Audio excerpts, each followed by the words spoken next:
Primera de Juan, capítulo 4, versículo 11. ¿Ya lo tenemos? Amén. Bien, vamos a darle observación al texto. Dice así la palabra de Dios. Amados, si Dios nos ha amado así, debemos también nosotros amarnos unos a otros. Nadie ha visto jamás a Dios. Si nos amamos unos a otros, Dios permanece en nosotros y su amor se ha perfeccionado en nosotros. En esto conocemos que permanecemos en Él y Él en nosotros, en que nos ha dado de su Espíritu. Y nosotros hemos visto y testificamos que el Padre ha enviado al Hijo, el Salvador del mundo. Todo aquel que confiese que Jesús es el Hijo de Dios, Dios permanece en Él y Él en Dios. Y nosotros hemos conocido y creído del amor, el amor que Dios tiene para con nosotros. Dios es amor, y el que permanece en amor, permanece en Dios. Amén. Oremos. Padre, te damos gracias, Señor, por esta tu palabra. Te pedimos, Señor, que nos ayudes a escudriñarla, a atesorarla, Señor, oírla con disposición en el corazón, para que tú, Señor, hables a nosotros. Sabemos, Señor, que tu palabra es poderosa porque lleva tu aliento, tu soplo. El Espíritu Santo obró en los escritores sagrados, dirigiéndoles a plasmar tu voluntad. Señor, ahora creemos que esa misma palabra tiene el poder para vivificar nuestras almas y nuestros espíritus. Por eso te rogamos, Señor, que hables a nosotros y poder decirte, Señor, háblanos, que nosotros escuchamos. Estamos atentos a tu voz. Guíanos, instrúyenos, muéstranos tu voluntad, Señor, y que sea por medio de la exposición de tu palabra. Padre, dejamos este tiempo en tus manos, Señor. Pedimos la dirección de tu Espíritu para que nos guíe a toda verdad en Cristo Jesús y que podamos, Señor, extraer y aplicar lo mejor de esta Escritura para cada uno de nosotros, Señor, que podamos entender que tú hoy continúas hablando y que lo haces, Señor, a través de tu bendita y santa palabra. Damos gracias en el nombre de Cristo Jesús. Amén. Bien. En el contexto del capítulo 4, Juan inició hablando acerca de los anticristos. Y decíamos que inicialmente se habla de un espíritu que es el espíritu del anticristo, que ha estado operante desde los tiempos remotos, desde los primeros siglos. Ese espíritu del anticristo, ¿qué dice? ¿Qué enseña? ¿Qué afirma?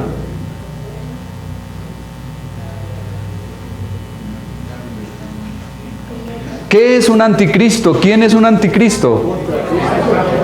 Alguien que está en contra de Cristo, que va contra Cristo, contra la persona del Señor, contra su obra, contra su enseñanza, contra su doctrina. ¿Sí? Alguien que se levanta en oposición a Cristo. Y hemos visto que el espíritu del anticristo está operante desde los días de Juan. Y decíamos, bueno, si está operante desde los días de Juan, ¿cuánto más hoy? Hoy hay muchos anticristos, muchísimos, que niegan al Señor, que no creen en Jesús, que no aceptan su persona ni su obra. Y también decíamos que nosotros tenemos el Espíritu de Dios, tenemos el Espíritu Santo. Dios habita en cada uno de nosotros. Él ha decidido Desde el mismo momento en que nosotros ponemos nuestra mirada en el Señor, confiamos en Él para salvación, Dios ha decidido morar a través de nosotros por medio de su Espíritu. Y decíamos que Dios es amor. Juan ha venido hablando del tema del amor y del tema del creer, y lo ha hecho de forma simultánea, amar y creer. Y decíamos también que es imposible llegar a amar sin creer. Donde no hay fe, no puede haber amor. El amor puro, el amor verdadero, el amor significativo que trasciende, es el amor que viene de Dios. Un hombre le puede decir a una mujer, te amo, pero está esperando algo de ella. ¿Sí? No es un amor desinteresado, no es un amor sacrificial, no es un amor dispuesto a darlo todo como el amor de Cristo. Entonces, el verdadero amor viene de Dios. Dios es amor, y decíamos que quien ama está en Dios y Dios está en él. Ahora, acabamos de ver en versículo 11 y 12, si quieren volvámoslo a mirar, lo que dice el texto allí. Amados, si Dios nos ha amado así, debemos también nosotros, ¿qué hacer? Amarnos unos a otros. Nadie ha visto jamás a Dios. Si nos amamos unos a otros, Dios permanece en nosotros y su amor se ha perfeccionado en nosotros. Decíamos que la prueba más grande de amor, la expresión más grande en la cual Dios mostró amor por el mundo, ¿cuál fue? La cruz del Calvario. O sea, cuando miramos a Cristo crucificado, podemos ver allí la prueba más grande y la expresión más sublime del amor divino. De tal manera amó Dios al mundo que ha dado a su Hijo unigénito para que todo aquel que en Él cree no se pierda, mas tenga vida eterna. Esa es la prueba más grande de amor. Cristo allí en la cruz del Calvario, muriendo por nosotros, tomando nuestro lugar, llevando nuestro castigo, sufriendo nuestra culpa. Entonces, si Dios nos ha amado de esta forma, ¿qué debemos hacer ahora nosotros, según lo que acabamos de mirar en el texto? ¿Qué debemos hacer? Seguir su ejemplo y su sacrificio de amor. De manera que el gran motivo de amor para con los demás debe ser el amor de Dios por nosotros. Cuando entendemos, si Dios nos ha amado a nosotros de la forma como lo ha hecho, ¿quién soy yo para no amar a mi prójimo? ¿Sí? Si Dios nos ha amado de la forma como lo ha manifestado, ¿por qué nosotros nos negamos a amar a alguien? ¿Acaso somos más que Dios? No. Cuando el apóstol dice así, reúne las características del amor divino ya mencionadas. Y cuando dice también, nos manda a manifestar esas mismas características. Entonces, lo que nos está diciendo Juan aquí es que debemos amar ¿cómo? Como Él nos ha amado, como Él nos amó, con ese mismo amor que el Señor demostró por nosotros. Si Dios nos ama, estamos obligados a amarnos. Y la forma como probamos que amamos a Dios es amando a los hombres. En el contexto veremos que más adelante el apóstol dice, si alguno dice amar a Dios que no lo ve, pero aborrece a su prójimo, a su hermano, que sí lo ve, ¿qué es? ¿Qué es? Un mentiroso. Un mentiroso, la verdad no está en él. ¿Sí? No podemos aborrecer a las personas que vemos y decir amar a un Dios que no vemos. Si Dios es amor y Él está en nosotros, si Él vive en nosotros por medio de su Espíritu Santo, ahora nuestro deber como cristianos es amarnos los unos a los otros. Warren Brisby dijo lo siguiente: cuando dos cristianos no se aman, han apartado sus ojos de la cruz. Uy. Qué profunda esa frase. Cuando dos cristianos no se aman, han quitado su mirada de la cruz. Dios nos ha dicho que nos ama, nos ha demostrado que nos ama y quiere reproducir su amor a través de nosotros. En Juan 4:24 encontramos que dice la Escritura que a Dios no le ha visto jamás nadie, sino que el unigénito Hijo del Padre que está en el seno del Padre, Él le ha dado a conocer. ¿Quién ha visto a Dios? ¿Hay alguien en esta mañana que ha tenido una visión de Dios y le ha visto? No, nadie lo ha visto. ¿Y por qué? ¿Por qué nadie puede ver a Dios?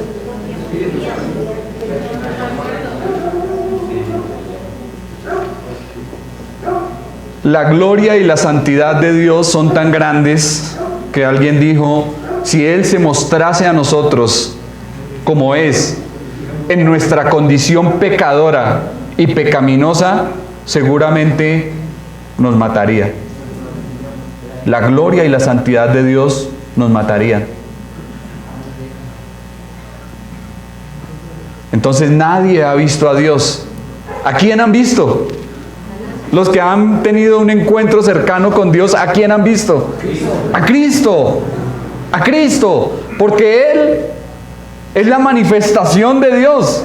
En Él habita corporalmente toda la plenitud de la deidad. ¿Sí? Cristo es la forma como Dios se ha dado a conocer a los hombres. Entonces muchos hombres que han tenido un encuentro con Dios se han encontrado realmente con Cristo, con nuestro Señor.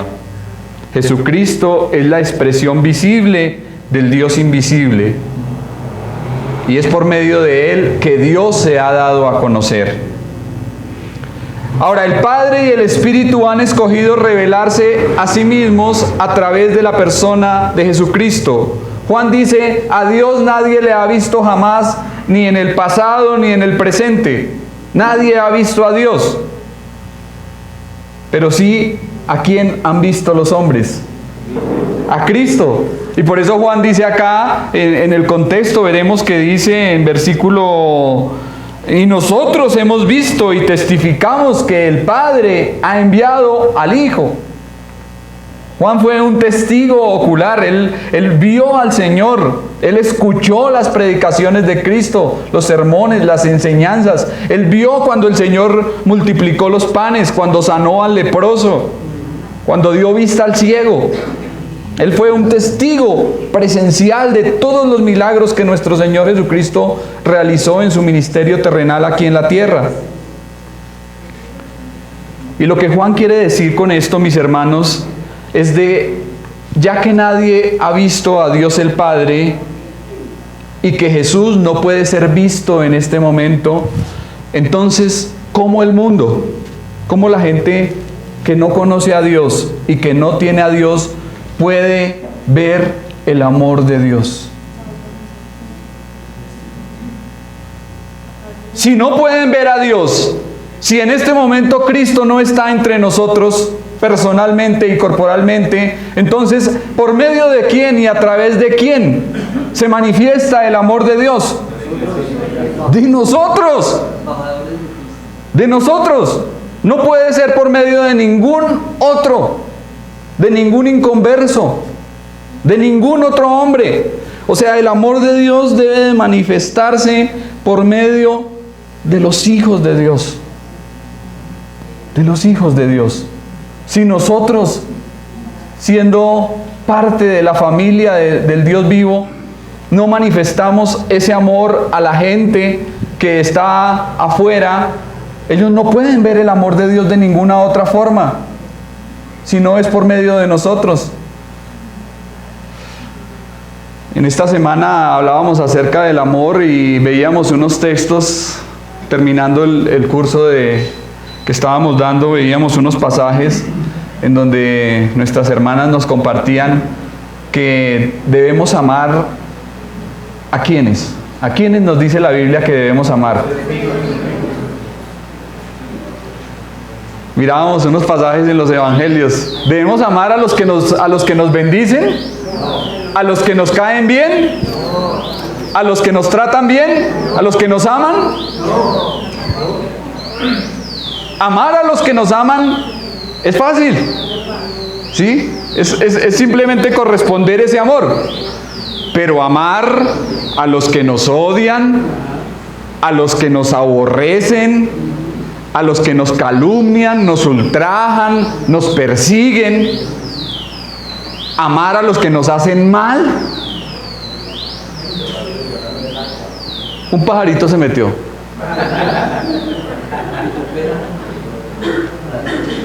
Amar a estas personas, ahí realmente se manifiesta el amor. Porque dice ahí el pasaje que nuestras hermanas compartían, o sea, si amamos a los que nos aman, pues los gentiles también lo hacen. La gente de afuera, la gente del mundo que no conoce a Dios, ellos también lo hacen. Entonces, ¿qué hay de más en eso? Nada, nada. Pero si amamos a los que nos aborrecen, a los que nos ultrajan, a los que nos calumnian, a los que nos odian, a los que hablan mal de nosotros, ahí realmente se manifiesta el amor de Dios. Ahí se puede realmente ver que hay amor de Dios en una persona.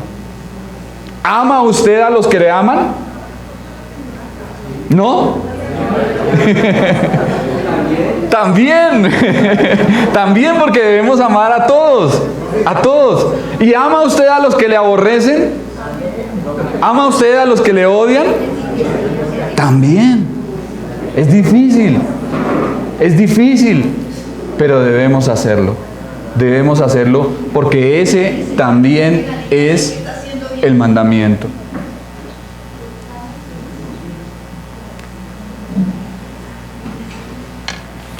Bueno, vamos a mirar entonces lo que nos dice el versículo 13. En esto conocemos que permanecemos en Él y Él en nosotros, en que nos ha dado de su Espíritu. La señal que tenemos de la morada y permanencia de Dios en nosotros es que, como ya lo dije, Él habita en nosotros por medio de su Espíritu. Cuando nuestro Señor dijo, yo me voy, pero no os dejaré huérfanos, enviaré a otro consolador, es decir, otro de su mismo género, desde su misma clase, sería el ayudador, el paracleto, el Espíritu de verdad. Cuando el Señor se fue y subió a la diestra de Dios, Él envió al Espíritu Santo, y el Espíritu Santo vino en el día de Pentecostés, y desde ese momento está obrando en la iglesia. Por eso decíamos en alguna ocasión que es un error pedir que Dios envíe el Espíritu Santo. Pedir que Dios mande el Espíritu Santo es como pedir que Cristo venga por primera vez. Él ya lo hizo. Él ya lo hizo. El Espíritu Santo está obrando en la iglesia desde el día de Pentecostés y obrará en ella hasta que la iglesia sea levantada, sea llevada. Entonces Dios mora en nosotros, permanece en nosotros por medio de su Espíritu.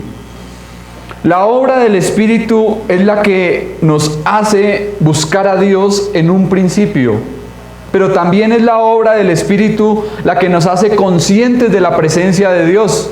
Si no fuese por el Espíritu Santo, no podríamos entender nada de Dios ni saber nada de Dios. Es por medio de Él y a través de la revelación y la luz que el Espíritu Santo trae a la vida del hombre que el hombre puede entender algo y conocer a Dios. Y esa misma obra del Espíritu Santo es la que nos da la certeza de estar en paz con Dios. El Espíritu es el que nos impulsa a dirigirnos a Dios como Padre, pero también Él es nuestro testigo interior y la presencia de Dios en nuestras vidas que da testimonio a nuestro espíritu, porque dice la Escritura que el Espíritu Santo trabaja juntamente con nuestro espíritu. Él da testimonio a nuestro espíritu, es decir, del Espíritu de Dios a nuestro espíritu humano hay allí una comunión espiritual. Y es el Espíritu Santo el que da testimonio a nuestro espíritu de que somos hijos de Dios. Entonces el amor de Dios fluye en nosotros en la medida que nos sometemos y nos rendimos al Espíritu Santo. Y eso se evidencia cuando nos amamos y andamos en amor. Los cristianos no se aman unos a otros debido a sus buenas cualidades. Si fuese así, tal vez aquí nos odiaríamos. Seríamos como esos hermanos por allá de Corinto, ¿no? Que sacaban las muelas. Y es que yo no puedo con esa persona, es que lo detesto, dicen algunos, es que no lo puedo ni ver, lo odio. ¿Y el que odia qué es? Según lo hemos visto en estos estudios, es un homicida. Es un homicida. El que odia es un homicida. Si usted siente odio, aversión por una persona, si usted siente eso que no puede, tiene que examinar su corazón, ¿sí? Porque el odio es del diablo. El odio es del diablo. Si usted siente deseos de que, ojalá le pase algo, ojalá le caiga una tonelada encima.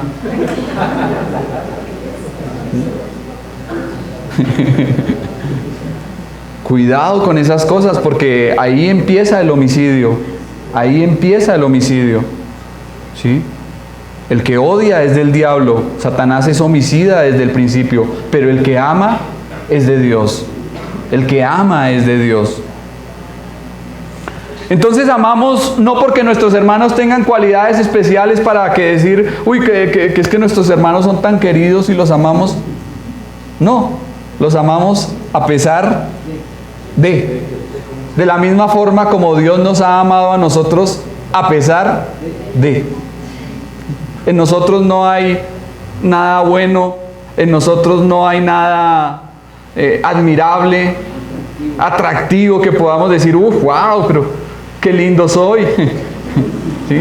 Con razón me aman tanto. ¿Sí? No. Si nos miramos bien al espejo, hasta feos somos. Pero a pesar de eso, Dios nos amó. Dios nos amó. Y a pesar de eso, debemos amarnos los unos a los otros. Debemos demostrar y manifestar ese amor entre hermanos.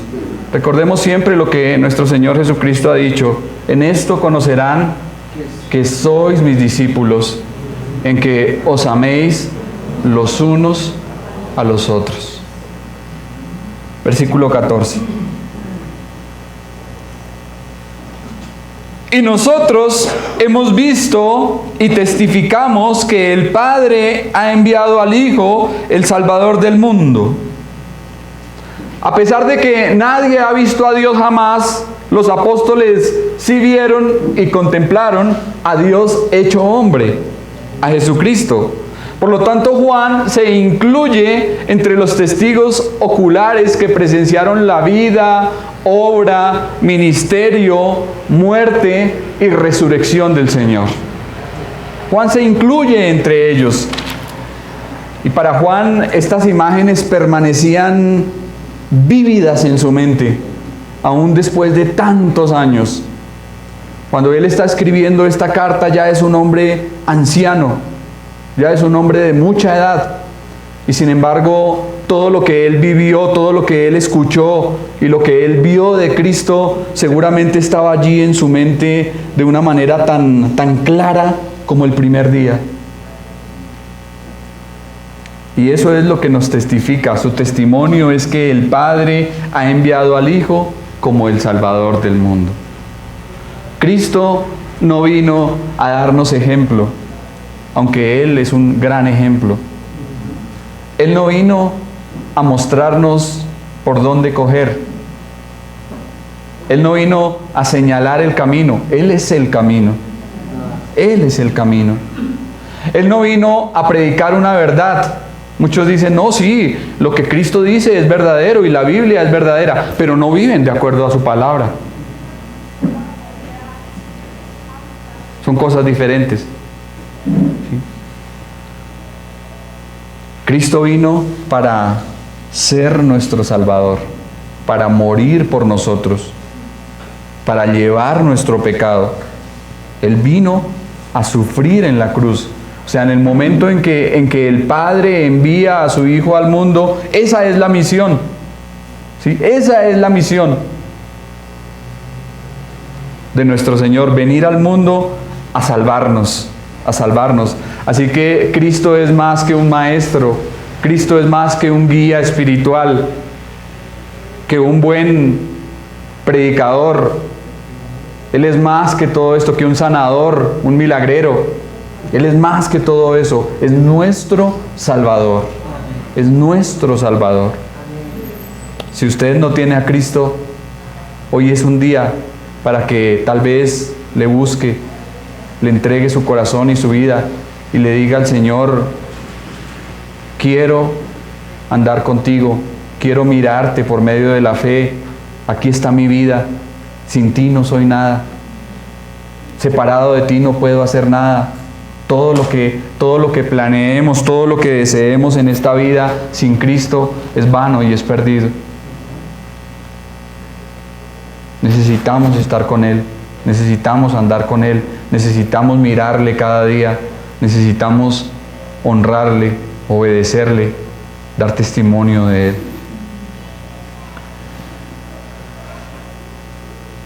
Bien, miremos el versículo 15 que nos dice: todo el que confiese que Jesús es el Hijo de Dios, Dios permanece en él y él en Dios. Todo aquel. ¿Esas palabras qué indican? ¿Será que excluyen a alguien? Todo aquel. Todo aquel. Eso nos muestra que la obra del Señor es ilimitada y la invitación es general y abierta para todos los hombres, sin excepción, sin discriminación alguna. Todo aquel que confiese de una vez por todas, de una vez y para siempre, porque eso es lo que indica la palabra en el texto griego, todo aquel que confiese. Es algo que se hace una vez y para siempre. Una sola acción. Pero ¿qué debe confesar? ¿Qué debe confesar? Según lo que acabamos de observar. Que Jesús es el Hijo de Dios. No se trata de una confesión cualquiera, ni de una declaración cualquiera acerca de Cristo. Lo que el hombre debe confesar es lo mismo que el apóstol Pedro confesó en Cesarea de Filipos cuando el Señor los llevó allí y les preguntó acerca de Él. ¿Qué dijeron los discípulos? ¿Cuál fue la respuesta de los apóstoles en ese día?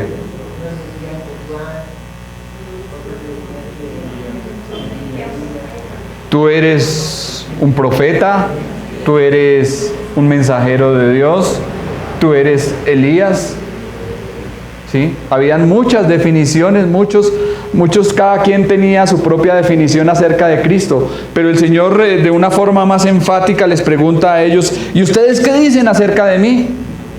¿Quién soy yo para ustedes? Después de 3 años de ministerio, ¿sí? Es como el momento del examen, en donde el Señor le pregunta a los suyos, a aquellos que le seguían, que andaban con Él todos los días, que comían y dormían con Él: bueno, ¿quién soy yo para ustedes? Y ahí surgieron también una serie de respuestas, pero el Señor le pregunta, Pedro generalmente era el que tomaba la vocería del grupo, ¿no? Y él dice, tú eres el Cristo, el Hijo del Dios viviente. Y esa es la declaración fundamental que nos introduce en el cuerpo de Cristo. Creer que Jesús es el enviado, es el Mesías, el ungido de Dios, pero también creer que Él es Dios hecho hombre, porque el término Hijo de Dios equivale a decir igualdad con Dios. ¿Por qué razón el sumo sacerdote se ofuscó tanto cuando, bajo la gravedad de juramento, le dijo al Señor, te conjuro por el Dios viviente, que nos digas si eres tú el Hijo de Dios? ¿Cuál fue la respuesta? Tú lo has dicho. ¿Y qué hizo el sumo sacerdote?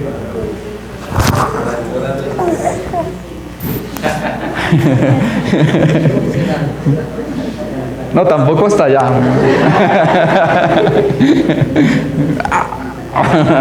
No. O sea, el hombre quebrantó la ley y para él fue una blasfemia, un escándalo, algo terrible, lo más grotesco que pudo haber escuchado. Y le dijo a todos los presentes allí en del Sanedrín y todos los escribas, fariseos y sumos sacerdotes que estaban reunidos, no tenemos necesidad de más. Todos ustedes lo han escuchado. Al decir Hijo de Dios, este hombre se está colocando al mismo nivel de Dios. Al mismo nivel de Dios. Se está haciendo Dios. Y por eso fue que se ofuscó tanto este hombre. Porque es que decir Hijo de Dios es decir ser igual a Dios. Entonces cuando decimos tú eres el Cristo, el Hijo del Dios viviente, estamos diciendo que Cristo es Dios. Ni más ni menos. Ni más ni menos. Cristo es igual al Padre. Y en eso es lo que hemos creído. En eso es lo que hemos puesto nuestra confianza. Esa es nuestra fe. Si usted cree algo diferente, si usted no puede creerlo, si no puede confesarlo, tal vez el Espíritu Santo no está obrando en su vida. No está en él, no permanece en él, ni le ha conocido.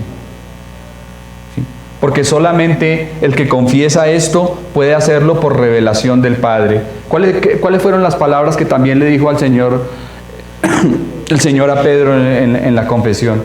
Le dijo, bienaventurado eres tú, Simón, hijo de Jonás, porque no te lo reveló carne ni sangre, sino mi Padre que está en el cielo. Y yo también te digo que tú eres Pedro, y sobre esta roca, sobre esa tremenda confesión que acabas de hacer, sobre esta roca, ¿sí? No Pedro, no señalando a Pedro, sino señalándose a él mismo, sobre esta roca, sobre lo que acabas de decir de mí, edificaré mi iglesia. Edificaré mi iglesia. Si usted no cree que Cristo es el Dios hecho hombre, si usted no puede confesarlo, si usted no cree que Él es el Salvador del mundo, si usted no cree que el Espíritu Santo está en su vida, es imposible que confiese esto. Un hombre natural no lo puede hacer, porque para él las cosas de Dios son locura y no las puede entender porque se han de discernir espiritualmente. Entonces no le podemos pedir a una persona afuera en la calle, venga, hágame un favor, ¿qué significa que Jesús es el Cristo, el Hijo del Dios viviente? Pues no nos va a explicar, no lo puede hacer, porque si no tiene al Espíritu de Dios, no lo puede hacer. Y si nosotros lo podemos confesar, si nosotros lo podemos creer mejor aún, es porque Dios ha obrado en nosotros y está obrando en nosotros.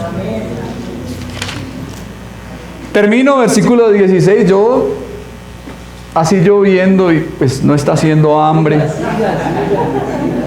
Ya nos desfasamos de un culto, ya nos desordenamos del programa, pues avancemos, ¿no es cierto? Porque ¿qué más?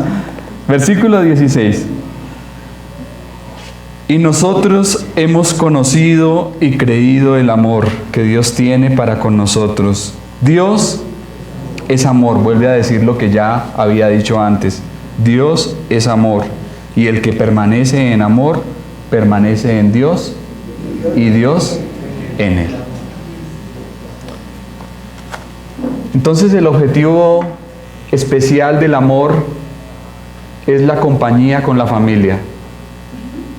Ese podemos decir que es el propósito, el objetivo especial. Compañía con la familia, comunión con Dios y amor con quienes Dios ama.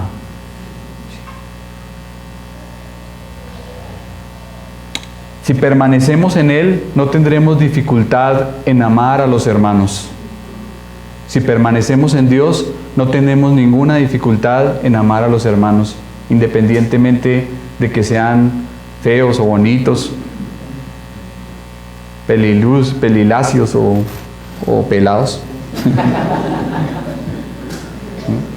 simpáticos o no mucho. Sea como sea, amamos a los hermanos porque tenemos el amor de Dios en nosotros, porque permanecemos en Dios. Esa es la causa y el origen de nuestro amor. No amamos porque nos puedan dar algo, porque podamos obtener algo de nadie. No, amamos simplemente porque Dios es amor y Él está en nosotros, Él vive en nosotros a través de su Espíritu, y si estamos en Él, permanecemos en amor y debemos amarnos los unos a los otros. Los verbos que aparecen conocer y creer están en tiempo perfecto en el griego. Indica que hemos llegado a un conocimiento del amor de Dios y que continuamos en Él, además que hemos creído y que continuamos en la fe. ¿Sí? Es decir, que andamos en el amor, conocemos el amor, andamos en el amor, pero también conocemos la fe y andamos en ella. No es que alguna vez creímos y ahora no creemos, ¿no? Es una acción continua, que tiene repercusiones presentes y futuras. Todavía continuamos creyendo y todavía continuamos amando. ¿Sí? Ay, es que yo amaba a mis hermanos de hace 20 años, pero a los de ahora ya no. ¿Sí? No. Si usted permanece en Dios y el amor de Dios en usted, usted debe continuar amando a sus hermanos. El objetivo del conocimiento y el creer es el amor de Dios, del cual hablábamos, que se ha completado y madurado, que ha llegado a alcanzar su meta, su objetivo y propósito. De esta forma concluimos que una prueba válida de la salvación de una persona es el amor presente en su vida. Una persona que ha sido salva es alguien que debe permanecer en amor, y con esto demuestra que está con Dios y que Dios está en él. Es interesante estos términos. Pensaba en dos ejemplos. Cuando por lo menos tomamos una esponja y la metemos en el agua, ¿qué hace la esponja? Entonces podemos decir que la esponja está en el agua y el agua está en la esponja.